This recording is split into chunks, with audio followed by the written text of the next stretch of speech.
नमस्कार, मैं अजय कुमार अलंकार, सेवानिवृत्त अपर निबंधक सहयोग समितियाँ एक बार पुनः उपस्थित हूँ आपके समक्ष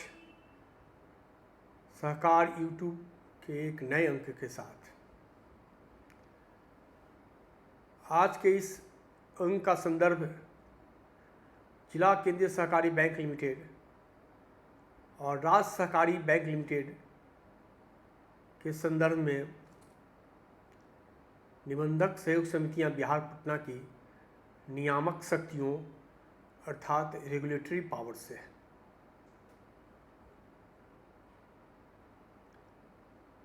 हम सभी जानते हैं कि बिहार में त्रिस्तरीय सहकारी साख संरचना को अंगीकृत किया गया है।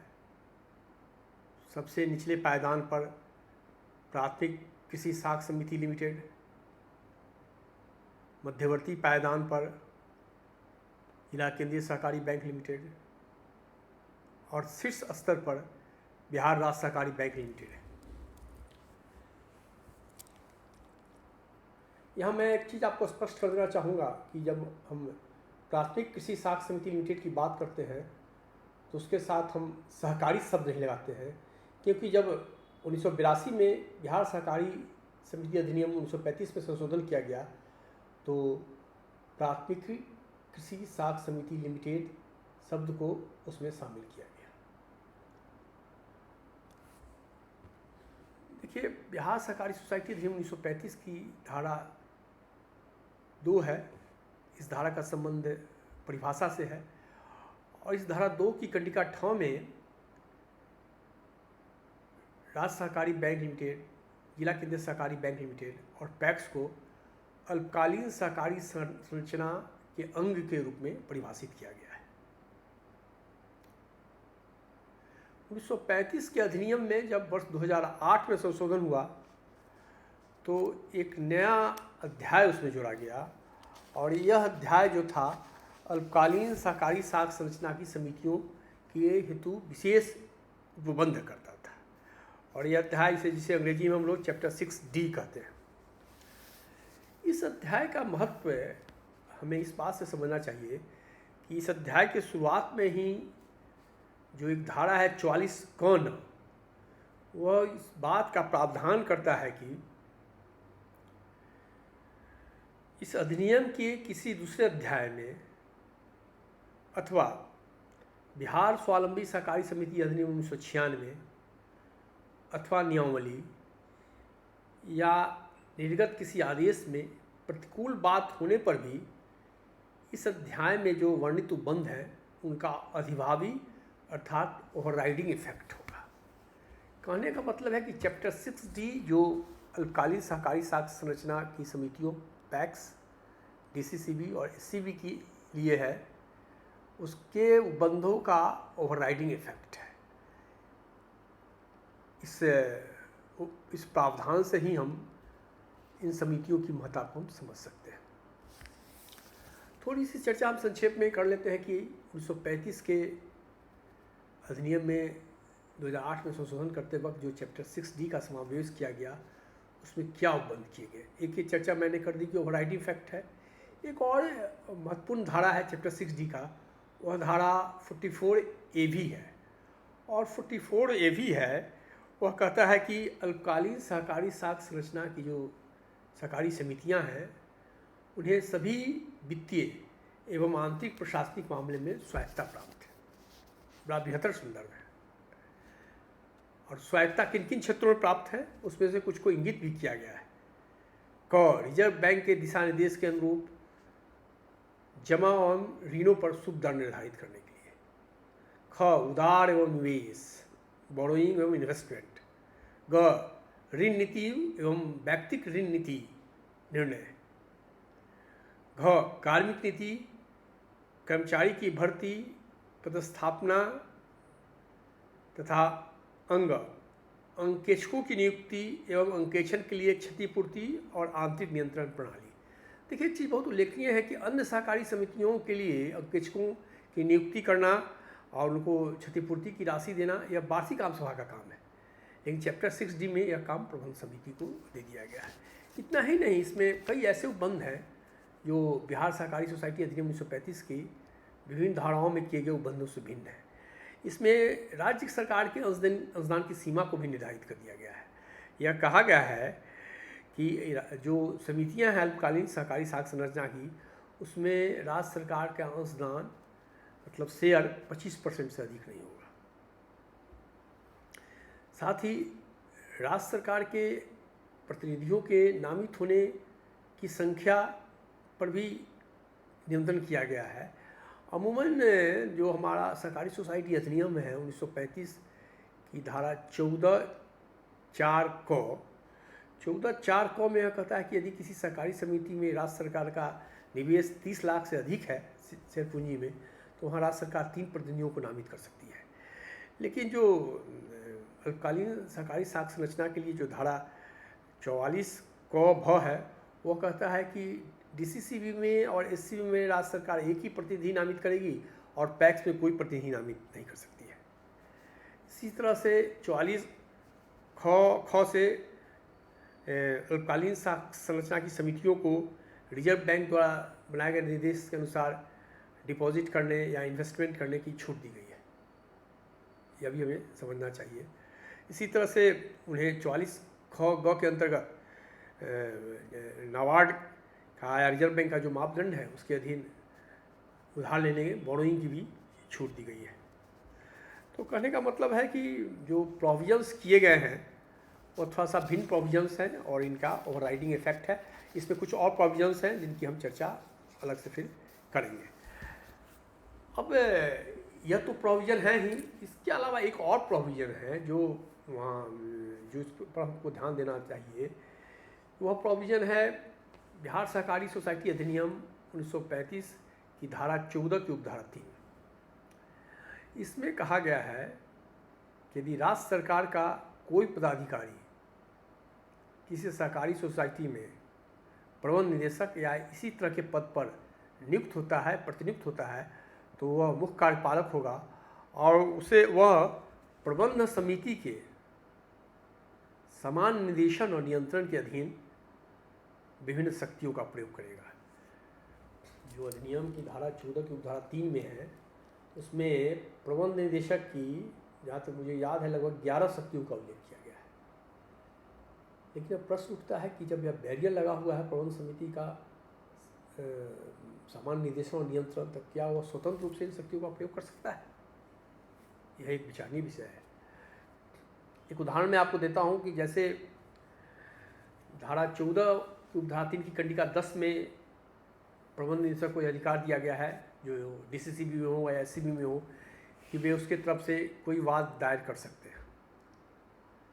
अब हम यहाँ एवार्डवाद का संदर्भ लेते हैं, जिसकी चर्चा हम आगे करेंगे।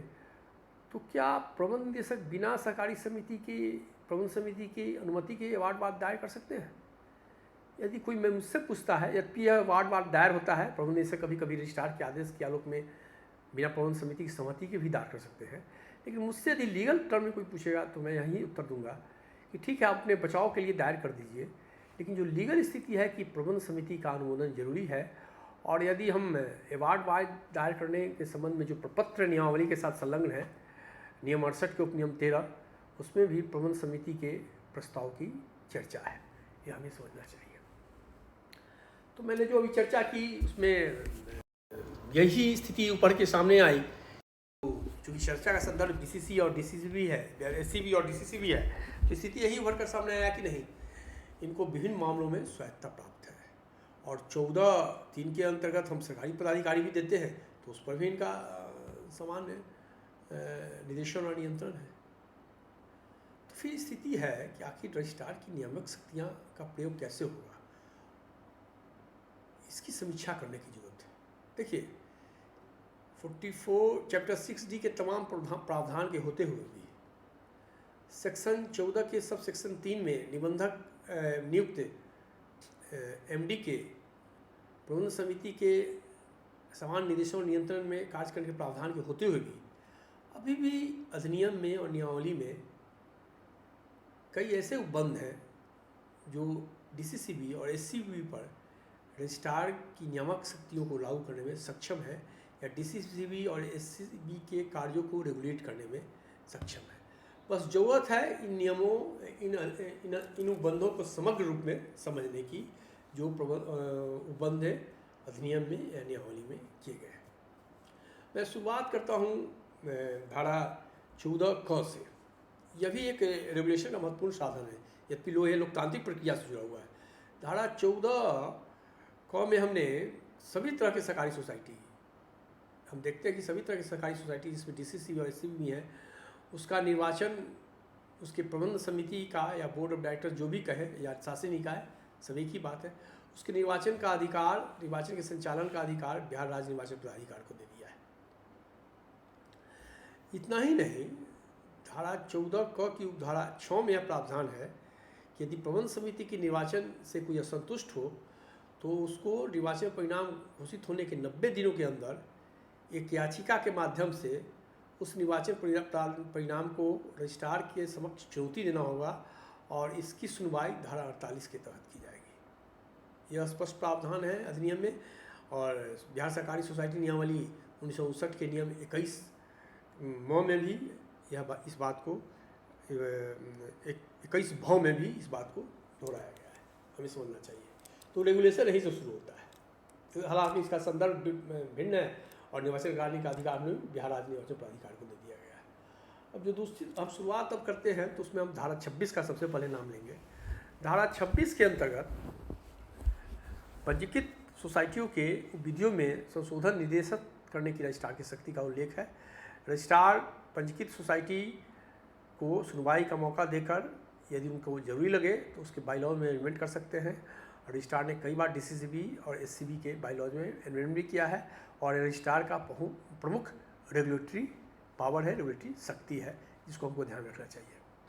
अब थोड़ा हम आगे बढ़ते हैं, धारा 32 की चर्चा करते हैं। धारा 32 वार्षिक आम सभा से संबंधित है और इसमें जो विचारणीय विषय की सूची है वो बहुत लंबी सूची है। तो लगता है 20-22 ऐसे विषय हैं जिस पर वार्षिक आम सभा निर्णय ले सकता है।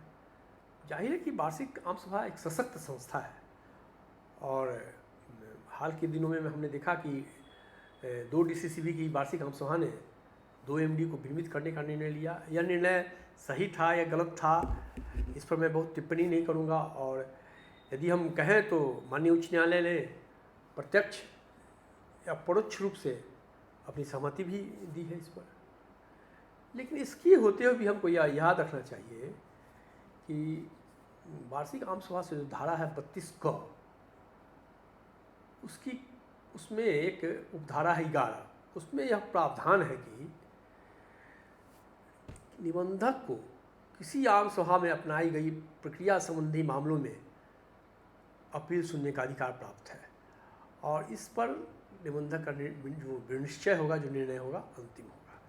प्रोसीजरल जो इशू है किसी भी वार्षिक आम सभा का, वह किसी भी सरकारी सोसाइटी का हो, वो डीसीसी भी है और एससीबी भी है, वह प्रोसीजरल इशू की सुनवाई करने का अधिकार निबंधक को है और निबंधक का निश्चय उस मामले में अंतिम होगा। यह प्रोविजन उसमें किया है। और लेकिन अब प्रोसीजरल इशू की सुनवाई कर सकता है, यह हमको ध्यान रखना चाहिए। खगड़िया के मैटर में, डीसीसीबी के मैटर में प्रोसीजरल इशू सुनवाई हुआ था। प्रोसीजरल इशू में यही आता है ना कि समय पर नोटिस दिया कि नहीं, स्थान निर्धारित है कि नहीं, एजेंडा है कि नहीं, नोटिस सर्व हुआ कि नहीं, विधिवत वार्षिक आम सभा की विधिवत कार्रवाई संचालित हुई कि नहीं।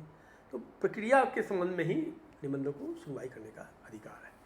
अब मैं खगड़िया के संदर्भ में माननीय निबंधक महोदय ने सुनवाई भी किया था, आदेश भी पारित करके निरस्त किया था, लेकिन हाईकोर्ट ने उनके ऑर्डर पर स्टे लगा दिया था। अब मैं वो आगे बढ़ता हूँ कि तत्संबंधी निर्णय पर मैं तत्संबंधी अधिनियमों और नियमावली की मैं चर्चा करता हूँ जो निबंधक की नियामक शक्ति उस संदर्भ है। इसमें एक और प्रमुख जो है वह धारा 33 है। धारा 33 का संदर्भ अंकेक्षण से है।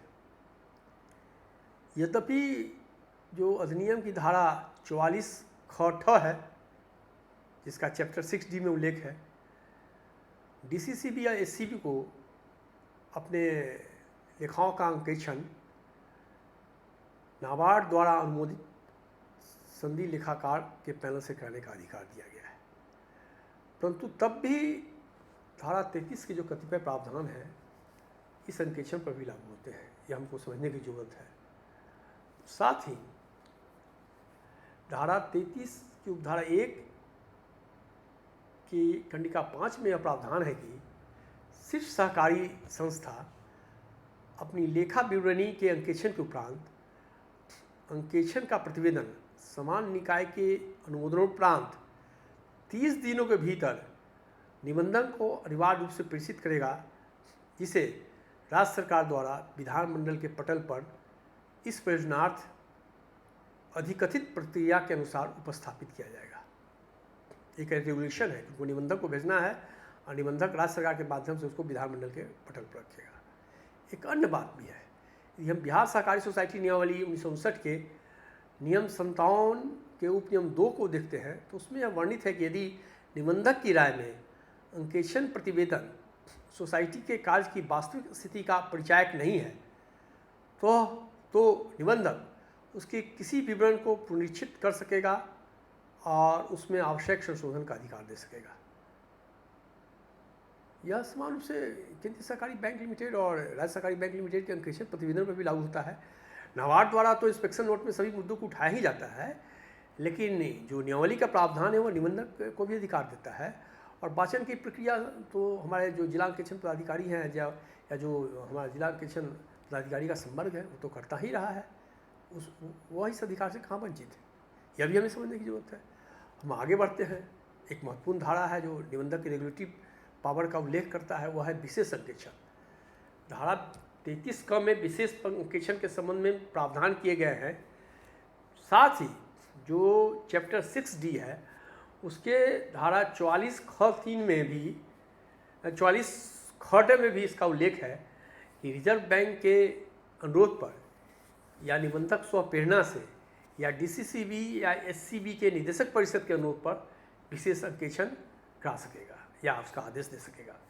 और जो धारा 33 क में विशेष अंकेक्षण की प्रक्रिया है उसमें है कि जिला अंकेक्षण पदाधिकारी या किसी बड़ी अंकेक्षण पदाधिकारी की टीम में की अध्यक्षता में एक टीम का गठन होगा। 120 दिनों के अंदर अंकेक्षण प्रतिवेदन देगा।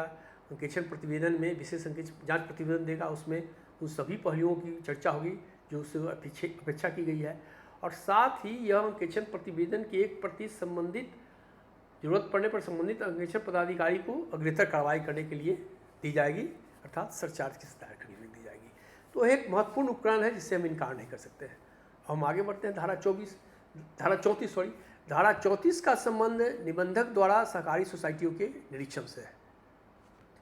यह अधिकार एक महत्वपूर्ण अधिकार है। अब लेकिन यह सही है कि जो DCO को पहले 2008 के पहले पावर था कि वह केंद्रीय सहकारी बैंक के शाखा का निरीक्षण करता था। हम लोगों ने निरीक्षण किया था एज DCO, लेकिन जब 2008 में रजिस्ट्रार की शक्तियों का प्रत्यावर्जन किया गया राजपत्र में अधिसूचना जारी करके, तो DCO को की शक्तियों को में जो जिला केंद्रीय सहकारी बैंक है उसको अवर्जित कर दिया गया है कि वह DCO की शक्तियों में शामिल नहीं है। लेकिन एक प्रश्न प्रायः मुझसे पूछा जाता है कि क्या ज्वाइंट रजिस्ट्रार कोऑपरेटिव सोसाइटीज़ केंद्रीय सहकारी बैंक की शाखाओं का या केंद्रीय सहकारी बैंक के मुख्यालय का निरीक्षण कर सकते हैं?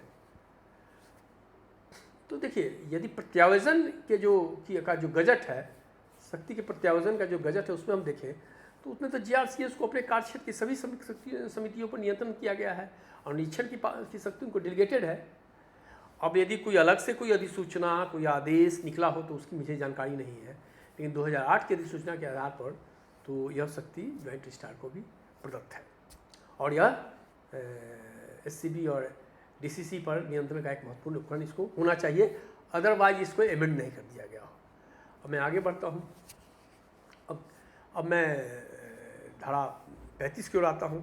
यह एक महत्वपूर्ण धारा है जो रजिस्ट्रार की नियामक शक्तियों को पुष्ट करता है और यह धारा जांच से संबंधित है।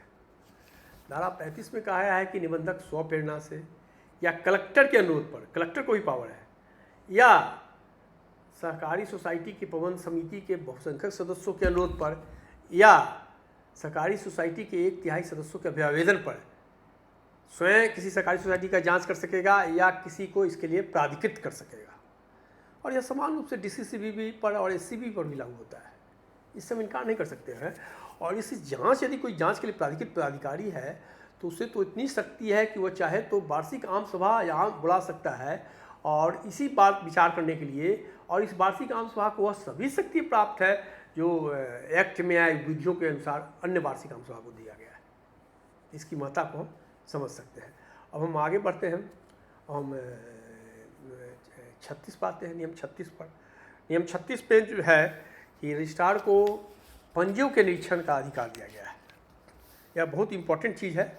यह भी रजिस्ट्रार का एग्जीक्यूटिव पावर है और ये समान रूप से डीसीसीबी और एससीबी पर लागू होता है।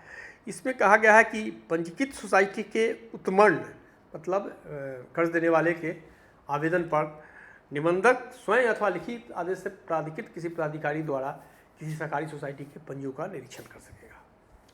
आगे एक 37 है जो वित्तदाता बैंक द्वारा बहियों की निरीक्षण की बात करता है। अब उससे आगे मैं धारा 38 का विशेष रूप से उल्लेख करना चाहूँगा जो निबंधक की नियामक शक्ति में महत्वपूर्ण स्थान रखता है, और यह धारा 38 का संबंध लेखों को मंगाने तथा सम्मन जारी करने की शक्ति से है, और इसका उपभोग वे सभी पदाधिकारी कर सकते हैं जिनको पावर डेलीगेटेड है। जितने भी अधिकारों की मैं चर्चा कर रहा हूँ, जितने भी सेक्शंस की चर्चा कर रहा हूँ, उसका उपयोग वे सभी पदाधिकारी कर सकते हैं जिसकी शक्तियों को जिनको निबंधक की शक्तियाँ 31 दिसंबर 2008 के राजपत्र की घोषणा से प्रदत्त है। धारा 38 में यह कहा गया है कि धारा 33 के अधीन सोसाइटी का ऑडिट अथवा धारा 34, धारा 35 अथवा 36 अथवा 37 के अधीन निरीक्षण अथवा जांच करने के लिए प्रारंभिक व्यक्ति, देखिए इसका कितना व्यापक दायरा है।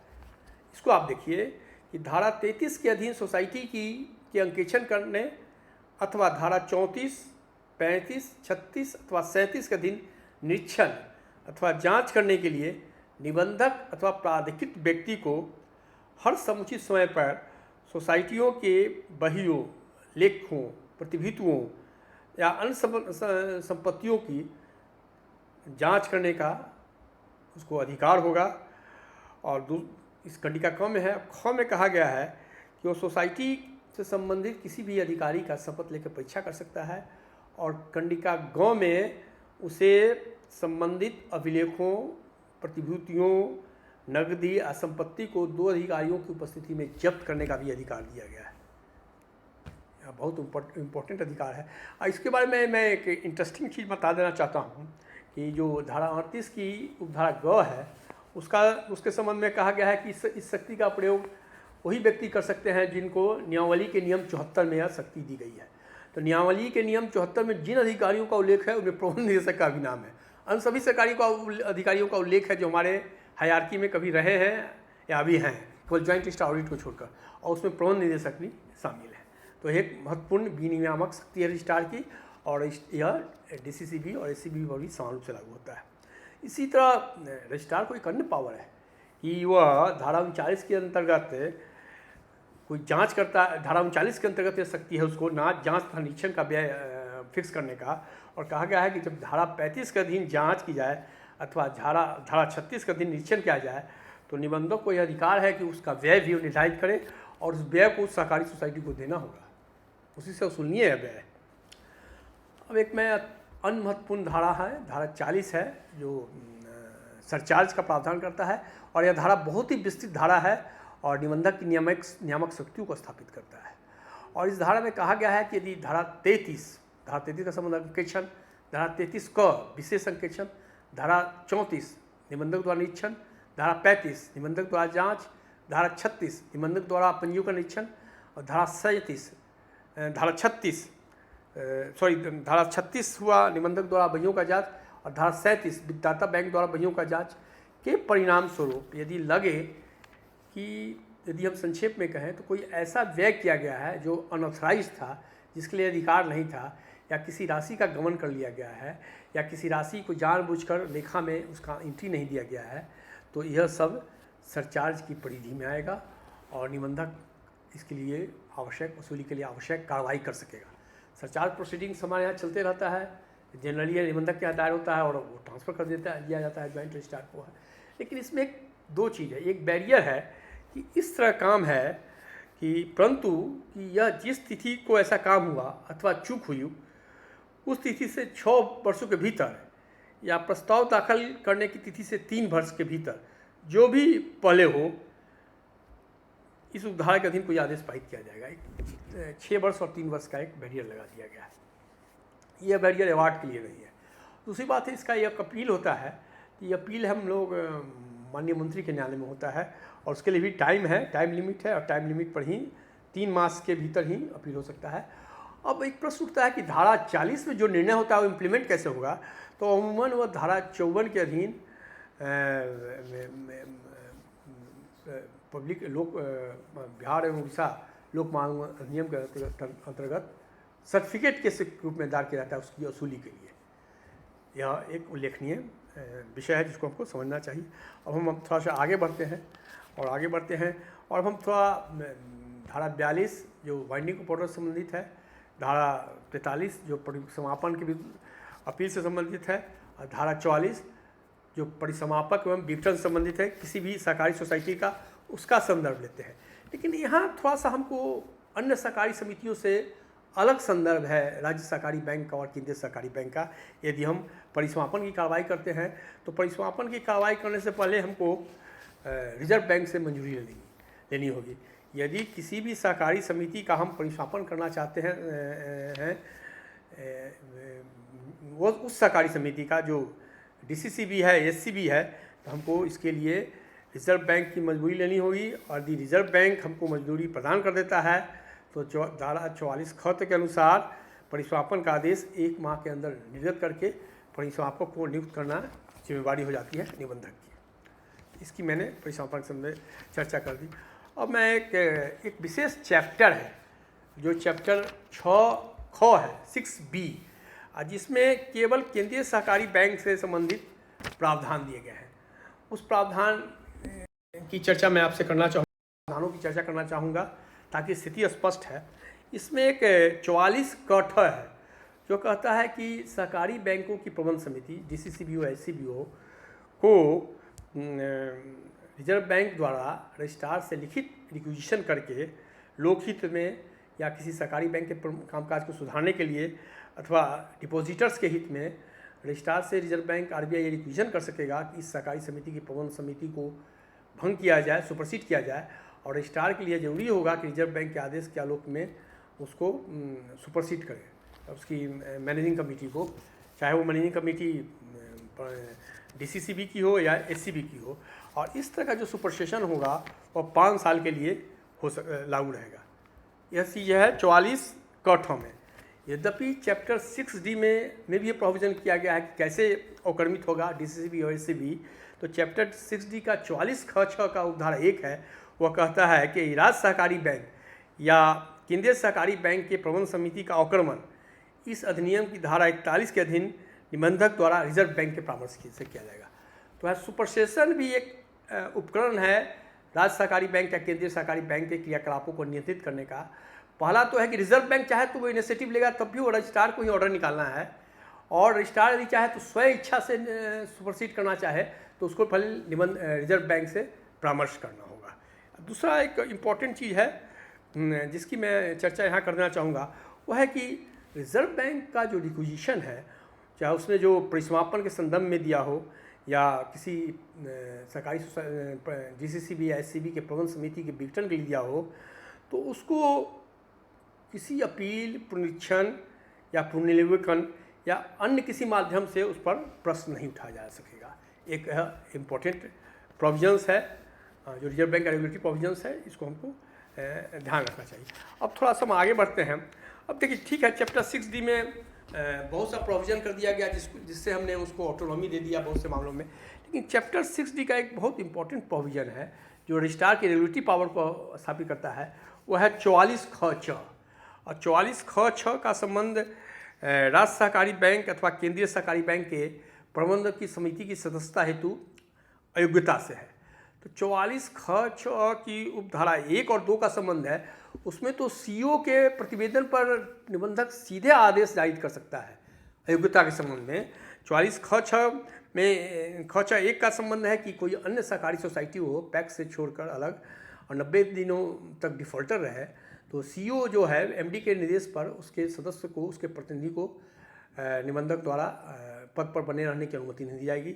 इसी तरह 44 ख च के उपधारा 2 में है, तो वह पैक्स के लिए है कि 1 साल की अवधि तक यदि पैक्स का प्रतिनिधि जो बोर्ड में है, डीसीसीबी के बोर्ड में, डीसीसीबी का प्रतिनिधि एससीबी के बोर्ड में है, वह डिफ़ॉल्ट कर गया तो सीईओ यदि रिपोर्ट करेगा तो उसके आधार पर निबंधक उसको पद से हटा देगा। ये बहुत ही इंपॉर्टेंट प्रोविज़न है।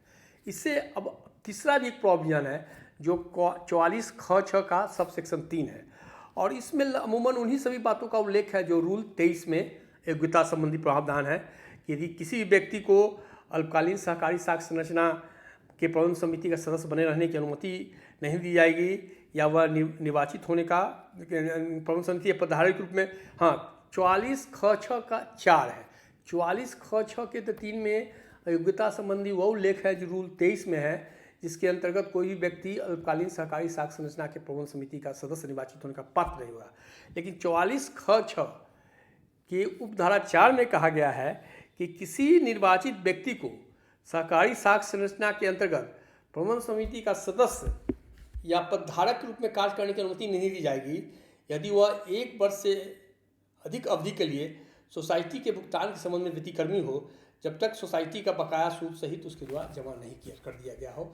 एक तो यह सुविधा दी गई है। लेकिन 44 ख छ का सेक्शन 1 और सेक्शन 2 एक निबंधक की नियामक शक्ति पुष्ट करता है और सीधे निबंधक को हस्तक्षेप करने का अधिकार देता है। अब एक महत्वपूर्ण प्रावधान है अध्याय 7 का है दंड एवं प्रक्रिया, जो समान रूप से एससीबी और डीसीसीबी पर भी लागू होता है। इसको हमको ध्यान में रखना चाहिए। और जैसे है कि सेक्शन 45 है, वह अपराध और शास्तियों की चर्चा करता है कि कई ऐसे विषय हैं कि निबंधक से कोई जानकारी छुपाए या उसको रिपोर्ट नहीं दे या उसके विधि सम्मत आदेश की अवहेलना करे या उसे कोई डॉक्यूमेंट्स नहीं सौंपे, तो यह अपराध की श्रेणी में आएगा और इसके लिए 2000 रुपया का 1 वर्ष का कारावास, 1 वर्ष तक की अवधि का कारावास और 2000 रुपये तक का जुर्माना हो सकेगा। इसको हमको समझना चाहिए कि यह समान रूप से राज्य सहकारी बैंक या केंद्रीय सहकारी बैंक पर भी लागू होता है, और ख़ासकर जो 33 ख में वार्षिक विवरणियाँ हैं समर्पित करना है, उसके अंतर्गत इसका महत्व आंका जा सकता है। इसी तरह एक धारा 45 भी है जिसका संबंध सहकारिता विभाग के राजपत्रित पदाधिकारियों के समक्ष डॉक्यूमेंट्स को उपस्थापित करने से है।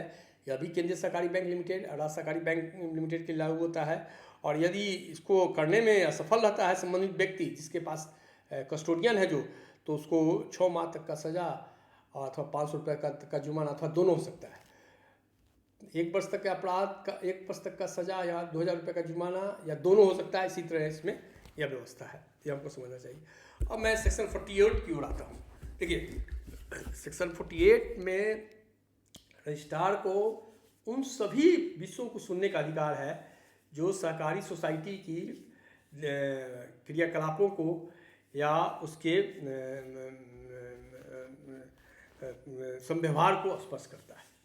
सरकारी सेक्शन 48 के तहत सभी सहकारी सोसाइटी आते हैं, चाहे वो डीसीसीबी हैं या एससीबी हों, तो रजिस्ट्रार सेक्शन 48 के तहत सहकारी सोसाइटी के क्रियाकलापों और संव्यवहार बिजनेस को टच करने वाले सभी विषयों की सुनवाई कर सकता है। केवल अपवाद है कि यदि उस सहकारी सोसाइटी ने, डीसीसीबी ने, एससीबी ने अपने किसी कर्मचारी के विरुद्ध कोई अनुशासनिक कार्रवाई की हो तो उसको नहीं सुन सकता है।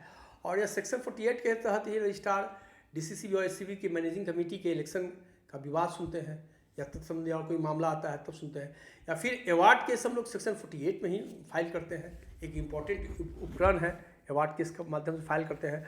और अवार्ड केस के बारे में स्थिति भिन्न है। अवार्ड केस का जो फैसला होता है उसको तो हम सर्टिफिकेट केस के माध्यम से वसूल सकते हैं या सिविल कोर्ट में भी जा सकते हैं उसको इम्प्लीमेंट करने के लिए। इसी तरह से फिर थोड़ी सी चर्चा हम सेक्शन 48 का विषय बहुत विस्तृत है लेकिन समय नहीं है। 49 के मैं कर देना चाहता हूँ, जो कहता है कि निबंधक के अध्ययन धारा 35 के अधीन जांच अथवा धारा 36 के अधीन निशांत प्राधिकृत किसी व्यक्ति को अथवा धारा 38 के अंतर्गत कार्य करने वाले मध्यस्थ को उन्हीं साधनों से एवं यथासंभव उसी रीति से साक्ष्यों और संबंधित पक्षों को सम्मन करने तथा उन्हें उपस्थित होने को विवश करने, शपथ पर उनका परीक्षण करने तथा उन्हें बहियों, लेखाओं, लेखों तथा संपत्ति को विवश करने के लिए शक्ति होगी, जिन साधनों तथा जिस रीति का प्रावधान व्यवहार प्रक्रिया संहिता 1908 में व्यवहार न्यायालय के लिए किया गया है, यानी सिविल कोर्ट की शक्ति है, बहुत इंपॉर्टेंट है। इसी तरह सेक्शन 50 संपत्ति की जब्ती का अधिकार निबंधक को दिखता है। सेक्शन 51 तो और विस्तृत है। सेक्शन 51 में कहा गया कि धारा 44, 48 एवं 50 के अधीन पारित आदेश को उसी रीति से लागू किया जाएगा जो निबंधक, परिसमापक, मध्यस्थ की स्थिति हो, निबंधक हो, तो उसी स्थिति से लागू किया जाएगा जैसे सिविल न्यायालय द्वारा पारित डिग्री को लागू किया जाता है। धारा 52 बकाया राशि की वसूली की बात करता है। अब बहुत ही रेगुलेटरी पावर है, यदि आपका DCCB है, SCB इस पर भी लागू होगा।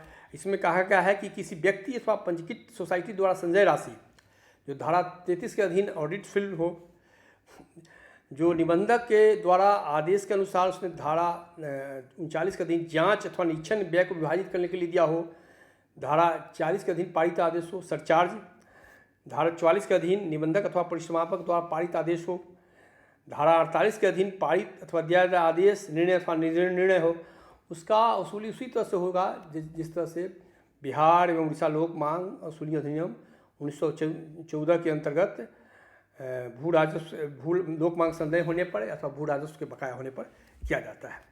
इसी तरह सेक्शन 53 में सरकार के संदेह राशियों की वसूली का प्रावधान है और यह DCCB, SCCB पर लागू होता है।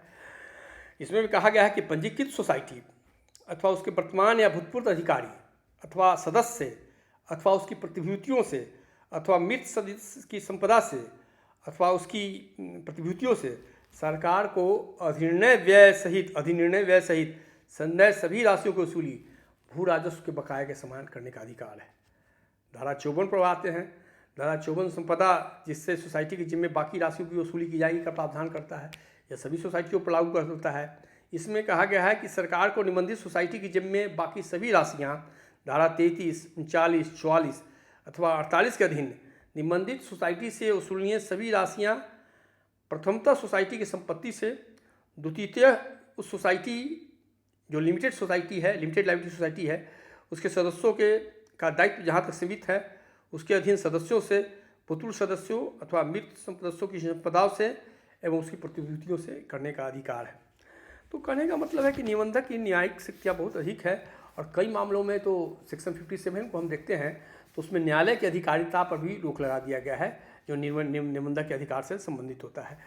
तो मैं आज का संदर्भ इतना पर ही आपको समाप्त करता हूं और मैं फिर अंत में कहना चाहूँगा कि ठीक है, सेक्शन 14 के उपसेक्शन 3 में MD को प्रबंध समिति के समान निदेशन और नियंत्रण में काम करना है। चैप्टर 6D में हमने बहुत सारा ऑटोनॉमी का स्वायत्तता से संबंधित बंद किए हैं, उनका ओवरराइडिंग इफेक्ट भी किया है। परंतु अभी भी यदि एक्ट को हम समग्र रूप में देखें, रूल्स को समग्र रूप में पढ़ें तो बहुत सारी ऐसी शक्तियां हैं, निबंधक की न्यायिक शक्तियां हैं जो DCCB और SCB पर समान रूप से लागू होती हैं और उन्हें विनियमित करती हैं। इन शक्तियों को हमें समझने की जरूरत है और हम समझ तभी सकते हैं जब हम एक्ट और रूल्स को समग्र रूप में देखें। Thank you. इस अनुरोध के साथ मैं विदा लेता हूँ कि मेरे चैनल को लाइक करें, शेयर करें, सब्सक्राइब करें। फिर मिलेंगे। धन्यवाद।